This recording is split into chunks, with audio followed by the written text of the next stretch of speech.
अभी तक जो प्रेशर बिल्ड हुआ है वो पीट हेगसेथ के ऊपर है, जो उनके वजीर जंग हैं उनके ऊपर जो है। एक जो उनके कांग्रेस वोमन ने, उन्होंने जो है उनकी इम्पीचमेंट के लिए इम्पीचमेंट कोई पार्टी। की है, लेकिन जो है सदर ट्रंप के खिलाफ इस किस्म की कोई कार्रवाई नहीं हुई फिलहाल। जो रिपब्लिकन कैंप में और उसके अलावा जो उनकी मेक अमेरिका ग्रेट अगेन और अमेरिका फर्स्ट बेस है उसमें वो मजबूत हैं। हम्म। जो अभी ओपिनियन पोल्स हुए हैं, वैसे जो है पूरी की पूरी जो है, अगर आप अमेरिकी पॉपुलेशन को देखें तो उनकी जो सर्वेज हुए हैं उनमें 60% से 70% के करीब लोग जो है इस जंग के खिलाफ हैं, क्योंकि वो समझते हैं कि इसराइल ने अमेरिका को इस जंग में घसीटा है और अमेरिका का इसमें कोई फ़ायदा नहीं है। और इसका न सिर्फ ये है कि आलमी मंडियों में बहरान है, बल्कि अमेरिका के लोगों के मेयार ज़िंदगी के लिए भी बहुत बड़ा चैलेंज बन गया है। हम्म। तो उन पर दबाव है, लेकिन अमेरिकी सदर का ऑफिस जो है वो बहुत मजबूत होता है और इसे इतनी आसानी से नहीं हिलाया जा सकता, क्योंकि ठीक। माजी में भी देखा कि बिल्कुल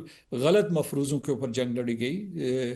सदर जॉर्ज डब्ल्यू बुश ने जो जंग लड़ी थी इराक में, हम्म। उसमें उन्होंने बाकायदा एक बिल्कुल फॉल्स इंफॉर्मेशन के ऊपर, उन सब लोगों को पता था कि ये फॉल्स इंफॉर्मेशन है, WMD की वर्ल्ड क्या कहते हैं कि वेपन्स ऑफ मैस डिस्ट्रक्शन के मफरूज़े के ऊपर इराक के जो अंदर। उन्होंने किया था, इराक के ऊपर हमला कर दिया था। इसी सूरत हाल को सदर ट्रंप भी जानते हैं कि ठीक। उनको कोई किसी तरीके से ना हटाया जा सकता है, ना किसी तरीके से अगर कोई कार्रवाई शुरू भी हुई तो वो अभी करीने कयास नहीं है। अगर शुरू भी हुई तो उसको बहुत वो सख्त